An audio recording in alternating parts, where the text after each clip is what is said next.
Welcome back to the sweatshop. In today's video, we're going to be working on this 2010 Honda Civic.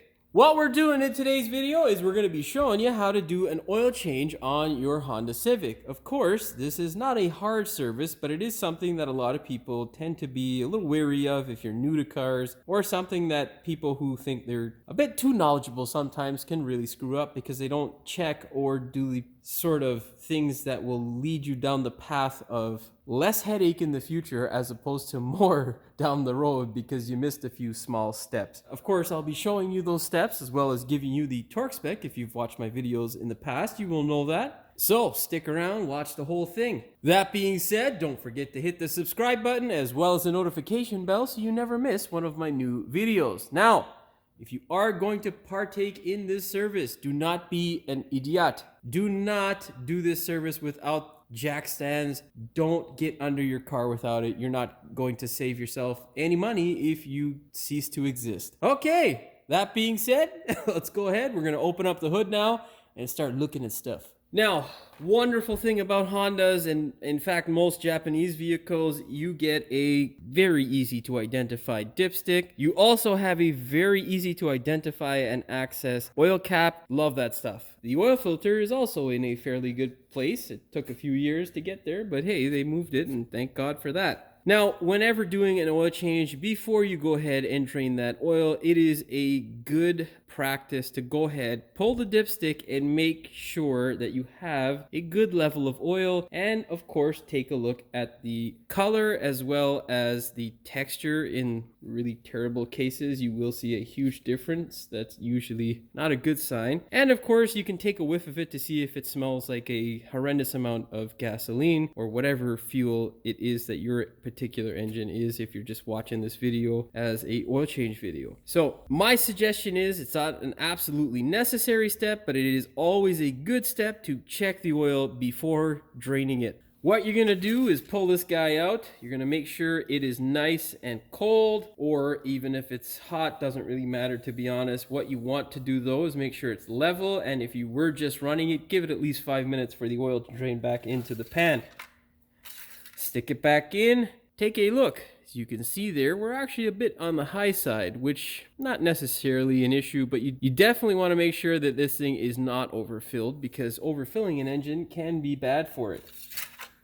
Now, another thing that is very important is to identify the type of oil that you'll need as well as the amount. This thing, luckily being a Honda, does not take very much. That is fucking tight, man. What the? Use my strong hand. Oh, that shit. One thing I love about most Japanese automakers is it will tell you right on the cap what kind of oil you need. We, in this case, need 5W20, which is a very common oil. Of course, it doesn't need to be synthetic, but of course you can put it in. Not going to harm the engine in any way, but do not expect to get double the mileage out of synthetic oil. I don't think that's a good practice. It is possible to get a little bit more mileage, but is it worth the risk of damaging your engine? No. So change your goddamn oil with conventional or synthetic. So change your engine oil with synthetic or conventional, whichever one you prefer. You do get a little bit better protection with synthetic because the molecular structure of the oil is more consistent. That's a whole nother topic we're not going to touch on because it's just one of those that's overly sciencey and doesn't really make a goddamn difference to a Civic or really anybody who's watching a video to change their engine oil on YouTube. That being said, let's go ahead now. We'll put this thing up in the air. We'll identify the drain plug and the oil filter. Of course, the drain plug might be a little bit confusing on this thing because it's covered in mud. Construction life, eh? Now, on the Honda, it is quite easy to identify. You can obviously see here they have left us a nice little diagram or pathway. This here says engine oil, and that there is an arrow pointing to the correct plug because they make it relatively easy. Oh, I see one of those things I'm going to be able to point out. Anyhow, okay. They make it really easy for you to understand where the drain plug is. Yes, this is a 17 mil, but that is the mount. Some people, it's just not as obvious. And yeah, mistakes do happen. We have had people drain transmission oil and fill up their engines with double the amount of oil and then wonder why their car wouldn't go anywhere. It is funny to someone who, you know, sees this sort of stuff every day, but it can get confusing on certain cars. On this particular car, not hard. It'd be really hard to screw it up. Anyhow, what you're gonna need is a 17 mil wrench or socket and ratchet to pull this guy off. As for that yellow thing I just tapped off, that's just an indicator to make sure this thing is not loose. A lot of Jiffy Lube places and places that do that sort of thing, it's usually because they use a shit gasket. I don't know why they use these plastic gaskets. Not a good idea. I personally don't like them, and we'll show you the difference between the two before we put it on the vehicle. Now, they've also done it on the oil filter. It's absolutely not necessary unless you don't understand how to put on an oil filter. Of course, I will be showing you how to do it. That being said, grab yourself a big drain pan and put it directly under the oil pan and get ready to drain this thing. Grab your 17 mil. Don't forget your drain pan. Now, this thing here, you can see how loose it was. Okay, that took barely any energy. This thing's supposed to be torqued to 29 foot-pounds. This is primarily why I tell people not to go to Jiffy Lubes and all that sort of stuff. It works, but it's not the right goddamn process. Putting these stupid plastic washers on are just a horrible idea. But, of course, plastic is cheaper than aluminum. And yeah, you think how cheap can they be? 50 cents, blah, blah, blah, whatever. It adds up. And for most of these companies, yeah, they're all about making money and not really servicing your vehicle. Take a whiff of the oil while it's draining if you'd like. Just, you know, dip your finger in that nice stream and see. But, yeah, it doesn't smell like holy hell, or you're not having any real issues with your car, you're good to go.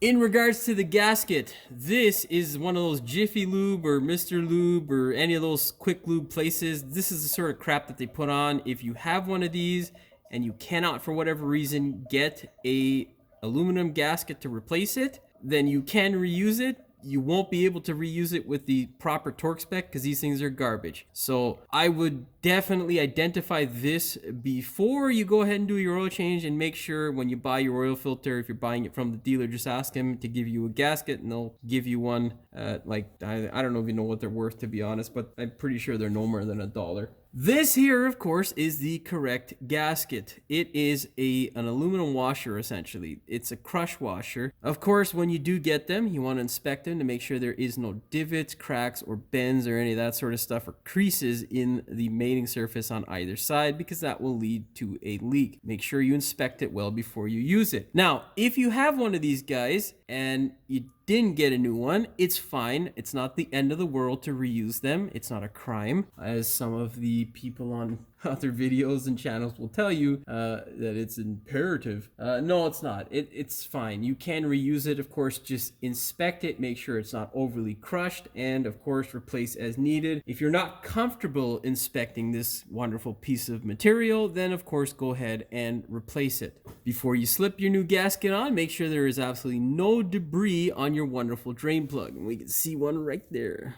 I get it? Yeah. All right. Make sure it is debris free. Gonna grab your washer, slip it on, and just thread this guy in by hand. Generally, you can let your oil drain out for 5 minutes, whatever, it doesn't really matter. Really, when it comes to a really thin stream, you're good to go. Snug it up a bit. Of course, grab your torque wrench, set it to 29 foot-pounds or 39 Newton meters.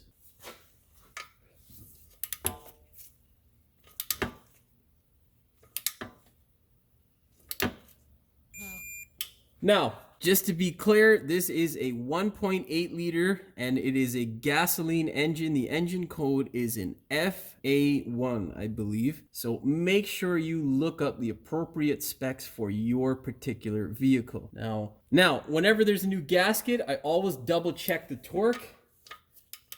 You can give it a little bit more if you want. That way you know this thing is nice and secure, it's nice and sealed. Now, few things here. If you pull it out and there's any damage to this thread, well, that's something I won't touch on in this video, unfortunately, but you will need to do a possible repair to your oil pan or replacement. So if you're twisting that guy out and it feels kind of hard, maybe take it to a professional before you drain your oil and then you get stuck at home. At the very least, just make sure you can somewhat put that goddamn nut back in. That's another problem that comes with taking it to Jiffy Lubes and all that sort of stuff, or those quick lube joints essentially. I'm not pointing anyone out single-handedly. They're all, depending on the location, as craptacular as the next. Anyhow, let's go ahead now, move to our filter. I think I got everything there that I wanted to tell you about the drain plug, but fuck, if I think of anything else, I'll let you know. There, of course, is our wonderful oil filter. Now, all oil filters should not be overly tightened. Unfortunately, most people who work at some of these places where they do oil changes are gorillas and over torque the hell out of these things. Hopefully that's not the case here because the drain plug came out relatively easy. That being said, oil filter choice is really up to you. If you usually go over, it is advised that you get a better quality oil filter. Generally, aftermarket stuff is fairly good as compared to the dealership stuff. The dealer stuff is good as well. Really, the choice lays with you. If you are someone who changes your oil quite consistently, you can get a cheaper filter. I wouldn't go ultra Chinesium. There's Defense and all these other sorts of like second tier brands from like Fram and Wix and Purelator and all these other brands. So do some research if you like on the particular filter that you'd like to use, but yeah, it's not the end of the world. And the main thing that's going to protect your engine is changing it on time. That being said, may be hard to see here, but there is a little bit of a pattern here for an oil filter wrench to get on. Not everybody's gonna have that. You don't necessarily need it if you'd like to get it because you're constantly doing your own oil changes. It is nice to have, but generally as a mechanic, even though I have some of those filter caps or wrench heads, it's not something that I generally use unless they're extremely tight. And like I say, this guy is nice and loose, thankfully. Twist it off just a bit and let the oil start dripping out of it. Of course, make sure your drain pan is there. Should have told you that a bit earlier. Hopefully you're watching the complete video in advance before you do this so that, yeah, you don't get any oil on your face because that's never fun. Let her drain off and just twist it slowly. Always support it with 2 fingers. Make sure you can grab hold of it because let me tell you, those things are slippery when they're all oily. And do they like to splash on your face? Yes, they do. Another thing I should mention is don't do it barehanded. This stuff is full of carcinogenic material and yeah, nobody likes cancer, so just fucking wear a glove. If you think it's be a man, well, you'll be a man with cancer someday and that's just fucking stupid. So wear some gloves.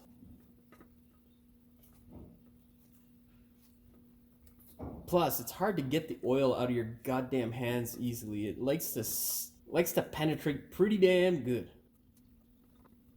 Let go, damn it. How much fucking thread's in there? Oh, we're getting there. There we go. Let her drain out.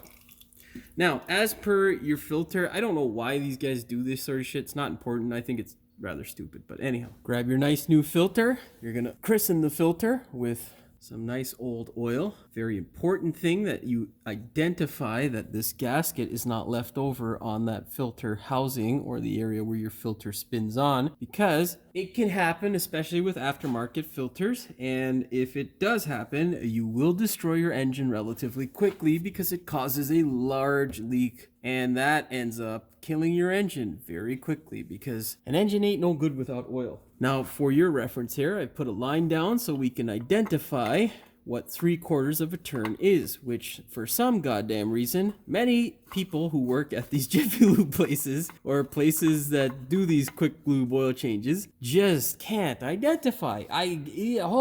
Man, sometimes I gotta stab these things with a screwdriver in order to get some leverage to take them off. Anyhow, once you get to this point where the thing is nice and snug, not a particular point in relation to the line on the engine or at the engine or any of that sort of stuff, not pointing to that. It here is just snug. I can feel the tension now coming up. This line will end up over here. That is a 3/4 turn, and that is sufficient to keep this guy happy and on the engine without any issues that tissues just won't solve. So, twist. That is 1/4.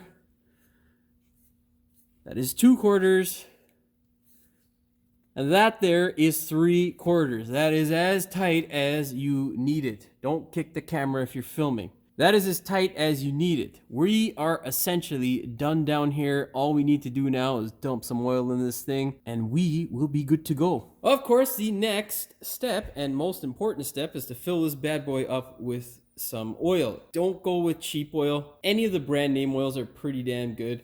There's all sorts out there. You don't really have to pick a brand over another. They're all really good oils. So just don't get anything that you're unfamiliar with. And generally, if you're up here in Canada, Cane Tire, Walmart tends to be a bit cheaper. And you know, there's a number of places. Costco, I think, tends to be the cheapest. But make sure you get the right designation. If you got one of them funny German cars, what you're looking for is all that information on the back there. That'll tell you exactly what will work for your vehicle. Don't get the wrong stuff. The grade is not all that matters. And believe me, if you put the wrong stuff in, you will destroy your engine. Now, with the Hondas and most Japanese vehicles, they're very, very good in the sense that they're not picky like the German crap boxes, which is very nice. All we need is the correct grade. This is overkill essentially because it's synthetic. You can put in just regular conventional as far as I know. You know what? I should fucking double check that. I'll be back. I was correct. You can use that regular old cheap stuff, which is nice because it keeps your cost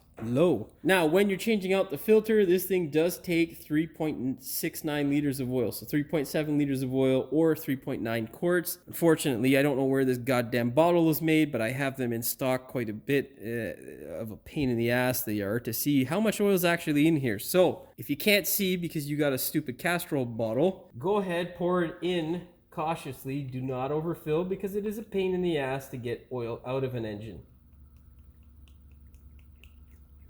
Drink, engine. Quench your thirst. That seems like it. Oh, we can see it on this one, which is kind of nice here. But generally, when you get to the lower bits... Oh shit, looks like they actually fixed this one. Most of my cans, I can't see anything through. So yeah, this one's a 5 liter, so we got to get down to just over 1 liter. Now, if you're unsure of how much oil is in there because your container is something you can't really see through, not the end of the world, all you're going to do is grab your dipstick, you're going to pull it out, and my rule of thumb is just a little bit over the full mark. That is generally full. And you can see there, we're right here. Now, what we're going to do to confirm this is start it up, let it run for 5 seconds after the oil light comes off. Then we'll give it 5 minutes and we'll check our oil again to see what the level is and then top up as needed. Of course, don't run it without your oil cap. That's not good. You don't want little bits of oil flying out of your engine onto your exhaust because that never smells very good. Now let's go ahead and fire it up.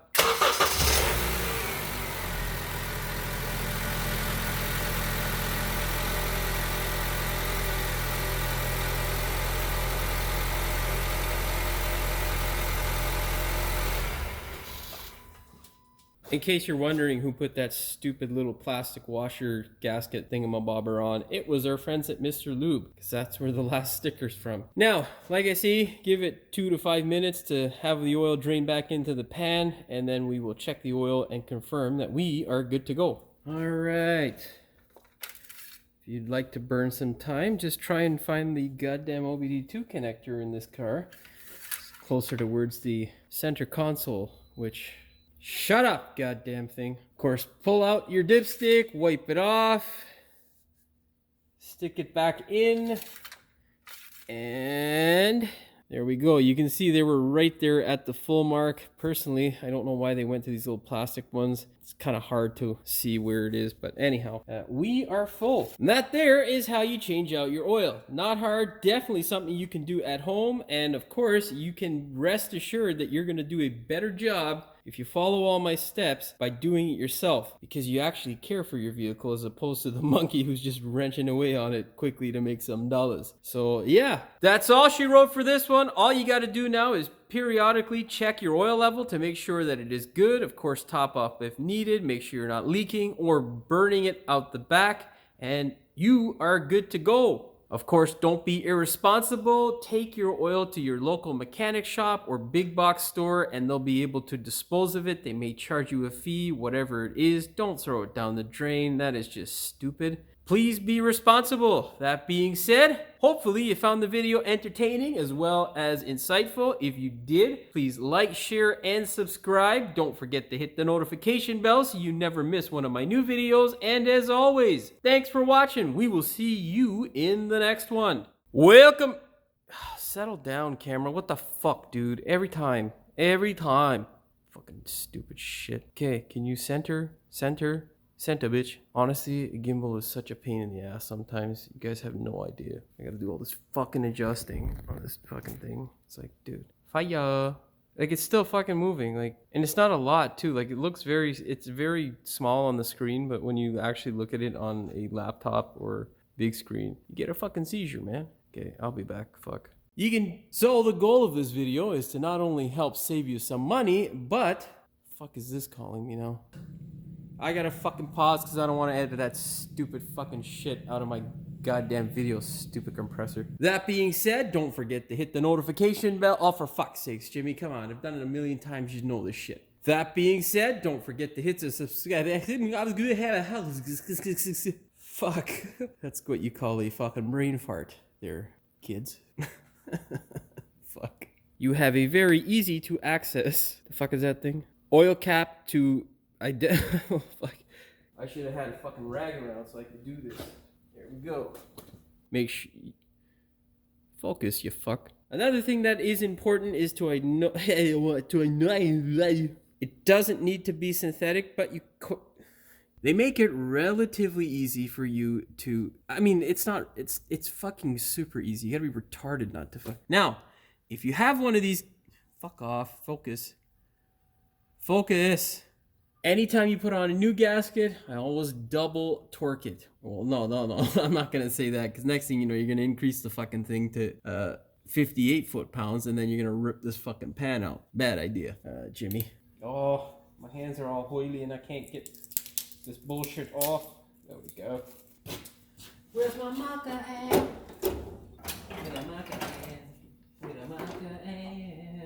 Now, with an oil filter, it is a really simple thing. Fuck's sakes, I'll be back. Now, this thing, like I said, takes 3.5, or no, what is it? Fuck. Well, there's that bucket of shit compressor, so yeah, I'm gonna pause this and I'll explain what I'm doing after. There is how you do an oil change. I'm gonna pull that fucking scanner out before I lose my fucking mind. Shut the fuck up, dude. Now, all that's left to do periodically is for you to, of course, check your oil, make sure you're not burning it or losing it in any way, such as a leak or out the tailpipe. I just said that when I said burning it, for fuck's sakes. The next video is going to be a pain in the dick. Fuck. The fuck, man, Jimmy, shut the fuck up, man. This stupid fucking thing ain't goddamn lining up. Line up, bitch! Oh, calm down, bro. Calm down. I'll be back. That's all she wrote for this one. All you gotta do now is stop fucking around, camera. You can